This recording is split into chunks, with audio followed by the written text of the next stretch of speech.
నమస్తే, మీరు చూస్తున్న దేశం కోసం రైతు. అయితే ఈరోజు మనం వచ్చేసి మేడిపల్లి విలేజ్ యాచారం మండలం రంగారెడ్డి డిస్ట్రిక్ట్ రావడం జరిగింది. అయితే ఇక్కడ మనకి మన వెనకాల కనిపిస్తున్నటువంటిది అంతా కూడా మనకు క్యాప్సికమ్ పంట. ఈ యొక్క క్యాప్సికమ్ పంట అనేది ఇక్కడ మనకి పునమని కేశవులు తర్వాత పద్మగారులు సాగు చేయడం జరిగింది. వారి కుమారుడు మనకు ఉదయ్. అయితే ఈ యొక్క పంట వివరాలన్నీ పూర్తిగా మరి వారిని అడిగి తెలుసుకునేటువంటి ప్రయత్నం చేద్దాం. Okay, hello brother. Hi bro, నా పేరు ఉదయ్ కిరణ్, మాది మేడిపల్లి నకడత విలేజ్, యాచారం మండల్. సరే, అయితే మనకి సాధారణంగా క్యాప్సికమ్ అనేది మీరు ఎప్పటి నుంచి పండిస్తారు ఈ పంటను? అంటే రీసెంట్గా మా నాన్నకి పెరాలసిస్ వచ్చినుండే. Okay, 1.5 year. అంతకుముందు కూడా ఒక 2-3 times వేసినాం. 2-3 years అట్లా ఇయర్కి వన్స్ ఒకసారి అన్నట్టుగా వేసినాం మేము. ఓకే, అప్పుడు కపిలా అని ఉండే పెద్దది, పెద్ద సైజు, అది దొరకట్లే ఇప్పుడు. ఓకే, ఈ సీడ్ వచ్చేసి ఇప్పుడు రేణుక. యాక్చువల్గా మీరు ఒక 3-4 years దీన్ని పండించిన అనుభవం ఉంది మీకు. సరే, అయితే ఇప్పుడు ఈ ఏదైతే క్యాప్సికమ్ వరకు ఉందో ఎంత భూమి ఉంటుంది మనకి? ఒక 10 గుంటలు 8 గుంటలు ఉంటుంది అన్న. ఓకే, 8 నుంచి 10 గుంటల వరకు ఉండొచ్చు. సరే, అయితే ఈ క్యాప్సికమ్ సాగు చేసుకోవాలన్నప్పుడు మీ నేల ఎలాంటిది? ఇది మనం ఈ భూమి రెడ్ సాయిలే అన్న. రెడ్ సాయిలే కానీ ఎండ్లనైనా వస్తుంది, జర రాళ్ళున్నా వస్తుంది, మెత్తగున్నా వస్తుంది, కానీ మనం దాన్ని ఎట్లా చేస్తున్నాం అనేది ముఖ్యం. ఓకే, దాని ప్రాసెస్ అనేది ఇంపార్టెంట్. ఓకే, సరే, మీరు చేసిన విధానం ఏంటి అసలు? ఇట్లా బెడ్ రైజింగ్ ఎట్లా చేసారు దీన్ని మీరు?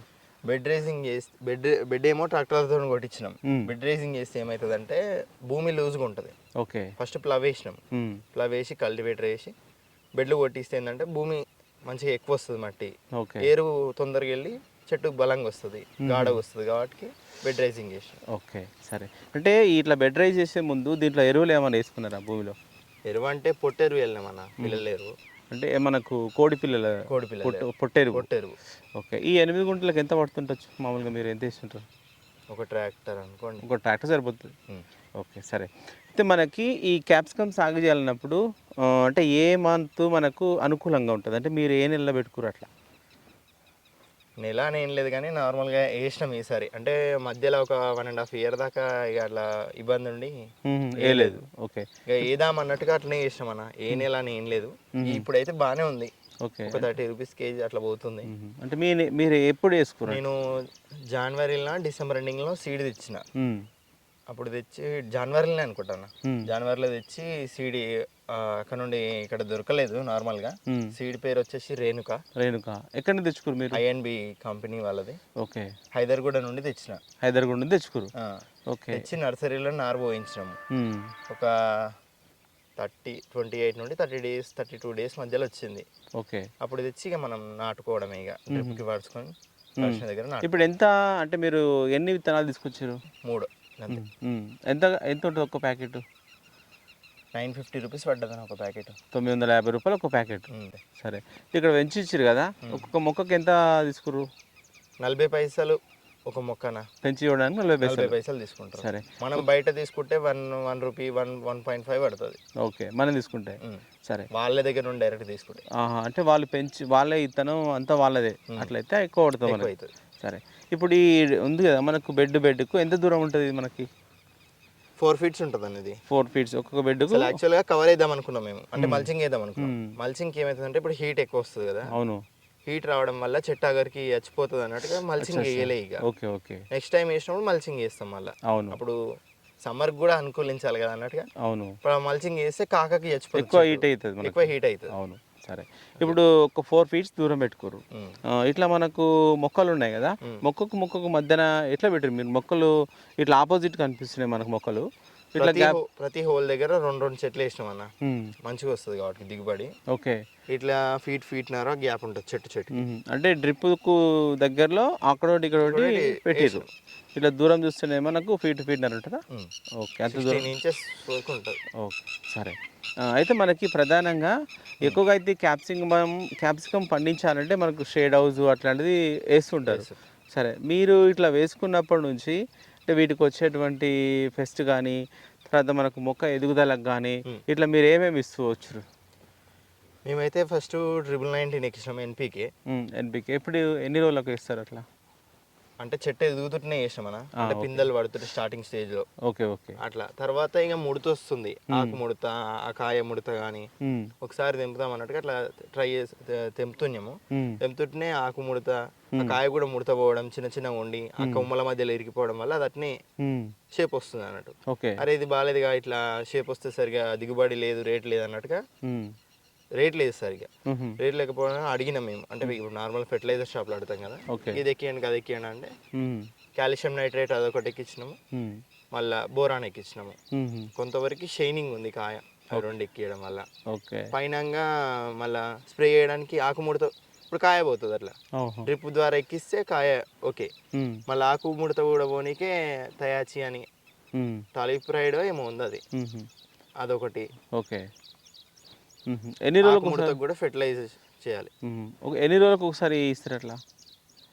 1 వీక్కి అట్లానా 6 days మనం చూసుకుంటుండాలి, రోజు రోజు చెక్ చేసుకుంటుండాలి ఏమన్నా డెవలప్మెంట్ వచ్చిందా కొట్టినాక. మళ్ళీ ఓకే మనకు మంచిగా అనిపించినాక మళ్ళీ తెంపుతుంటాం కదా, మళ్ళీ ఎప్పుడన్నా వచ్చినప్పుడు మళ్ళీ అట్లా ఎన్ని రోజులకన్నా ఏం లేదు. అవును, మనకి మన తోటను చూసి మనం స్ప్రే చేసుకోవాలి. సరే, ఇట్లా పైన స్ప్రేకి తర్వాత మనకి డ్రిప్ ద్వారా ఇచ్చే మందులకి అంటే మార్పు అనేది కనిపించిందా మీకు తోటలో? కనిపించింది. ఓకే సరే. ఇప్పుడు ముడత పోయింది, నెక్స్ట్ వచ్చే కాత ఉంటుంది, ఆ కాత జర మంచిగా వస్తుంది. ఓకే సరే. అయితే ఇప్పుడు మనకి అంటే మీరు ఇప్పటికీ అంటే ఏమన్నా దీంట్లో క్రాప్ తెంపడం స్టార్ట్ చేసిరా? తెంపినా మనం. ఈ 8 గుంటల్లో మీరు మామూలుగా ఎంత దిగుబడి తీసుకుంటారు? అంటే ఎన్ని కిలోలు? ఇది లైట్ వెయిటే వస్తుంది నార్మల్ గా. క్యాప్సికమ్ మన టమాటా వేరే వేరే కూరగాయలంతా రాదు నార్మల్ గా, లైట్ వెయిట్. ఒక పెద్ద బాక్స్ నార్మల్ గా వేరేవి అయితేనేమో ఒక 20 to 25 kgs వచ్చేది, 30 kgs వరకు వచ్చేది. ఇది 15-16 kgs వస్తుంది ఆ బాక్స్ లో, ఒక బాక్స్. ఓకే. మీరు మొదటిసారి తెంపినప్పుడు ఎన్ని బాక్స్లు వచ్చినాయి మామూలుగా? అంటే మేము 3 సార్లు తెంపినామన్నా, చూసుకుంటా అన్నట్టుగా. ఫస్ట్ టైం ఏంటంటే ఓ దగ్గర చెట్టు మంచిగా వస్తుంది, చెట్టు తక్కువగా వస్తుంది. అవును, అట్లా ఒకసారి ఒక్కొక్కసారి ఆడ చూసుకుంటూ పోయినాం. ఒక 4 బాక్సులో 3 బాక్సులో వచ్చినాయి. ఇప్పటి వరకు ఒక 10 బాక్సుల దాకా తెంపినాం మొత్తం కలిపితే. సరే, అంటే ఇప్పుడు ఎక్కడ 3 times 4 times ఒక 15 kgs 16 kgs నువ్వు యావరేజ్గా పెట్టుకున్నా, ఒక వెళ్ళినప్పుడు ఒక 60 kgs 50 kgs పైన వెళ్ళింది. ఓకే సరే. మీరు ఈ తెంపినటువంటి పంట అనేది మీరు ఎక్కడ తీసుకెళ్తుంటారు? మానపేట అన్న, మీరు దగ్గర. ఓకే, అంటే అక్కడికి వెహికల్ వస్తుంది అన్న, మనం తెంపి పెడతాము ఈవినింగ్, వెహికల్ వస్తుంది, వాళ్ళు తీసుకుపోతారు మండికి, మోండ మీద వేసేస్తే వాళ్ళే అమ్మిస్తారు. ఓకే, అంటే మనం వెళ్ళాల్సిన అవసరం లేదు. ఏం లేదు. ఓకే, ఇప్పుడు మీరు పంపించారు కదా ఈ మధ్యన తెంపి, ఎంత ఉంది రేట్ ఇప్పుడు ఇది క్యాప్సికమ్? మంచి సైజు ఉండి మంచిగా ఉంటేనేమో ఒక 30 రూపీస్ అట్లా 35 రూపీస్ అట్లా పడుతుంది అన్న. ఇంకా ముడతలు మనకు అవి ఇవన్నీ అంటే కాయని బట్టే రేట్ ఉంటుంది, అది కూడా 20 రూపీస్ పడ్డది, 15 రూపీస్ కూడా పడ్డది అట్లా. సరే, అయితే ఈ పంట ఇక్కడ నుంచి ఇంకా ఎన్ని రోజులు మనం తీసుకోవచ్చు? ఇది నార్మల్ పంటనే, అంటే నెల 15 రోజుల పంటనే. మా అంటే 2 months వరకు తీసుకుంటారు అంతే తప్ప 60 days వరకు తీసుకుంటారు. ఓకే, అంటే పంట స్టార్ట్ అయిన నుంచి ఇంకొక 60 days వరకు మనకు తెంపుడు కానుండి ఒక 60 days వరకు తీసుకోవచ్చు. ఓకే, అంతకన్నా ఎక్కువ ఏమి ఉండదు అన్న, అది అయిపోతుంది. సరే, అయితే ఓకే, మనకు మెయిన్ ఏంటంటే ఈ మధ్యన 4 ఫీట్లు పెట్టుకోరు కదా, ఈ అంతర కృషి అనేది ఎట్లా చేస్తారు మళ్ళీ మీరు?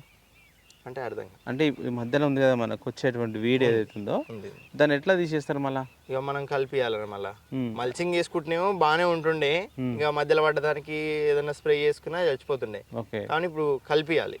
అంటే మధ్యలో మనకు 4 ఫీట్లు ఉంది కదా, అంత డిస్టెన్స్ కలుస్తున్నారు, కల్పించుకోవాలన్న తప్పదు. ఎందుకంటే మనకు వీడు పడ్డది అనుకో, అవును, వీడ్స్ పడితే మొత్తం మళ్ళీ దాని నుండి దోమ పుడుతుంది, దోమ నుండి పురుగు వస్తుంది, పురుగు నుండి చెట్టుకి ఎక్కిందంటే ఇబ్బంది అవుతుంది. సరే, చూసుకుంటుండాలి మనం పెట్టే వాటర్ని బట్టి, ఆ వీడు వచ్చేదాన్ని బట్టి కల్పిస్తుండాలి. అవును, అయితే మనకి ఇప్పుడు ఆల్రెడీ మనకు ఎండాకాలం స్టార్ట్ అయింది కాబట్టి ఇప్పుడు మనకి అంటే మీరు నీళ్ళు ఎట్లా ఇస్తారు? అంటే ఎన్ని రోజులకు ఒకసారి నీళ్ళు ఇస్తారు, ఎంతసేపు ఇస్తుంటారు మళ్ళీ? 2 days పెడుతూనే ఉంటాం, మధ్యలో ఒక రోజు గ్యాప్ వస్తుంది. లేకపోతే ఆల్టర్నేట్ డేస్ అయినా పెట్టుకోవచ్చు, ఇలా పెట్టి రేపు పెట్టడం కానీ ఈ రోజు కంటిన్యూ వస్తాయి. అంటే ఒక రోజు మనకు ఒక 8 hours కరెంట్ ఉందనుకో, ఒక 6 hours వరకు పెడుతూనే ఉంటాం కంటిన్యూ. 6 hours వరకు నీళ్ళు ఇస్తారు కంటిన్యూగా. 22,000 వరకు అయిపోతుంది. ఒక 8 గుంటల వరకు, 10 గుంటలు వేసుకోండి, ఇక 10 గుంటల వరకు అయితే అంత ఖర్చు రావచ్చు. 22,000 అయితే ఖచ్చితంగా అవుతుంది ఇక. ఓకే సరే.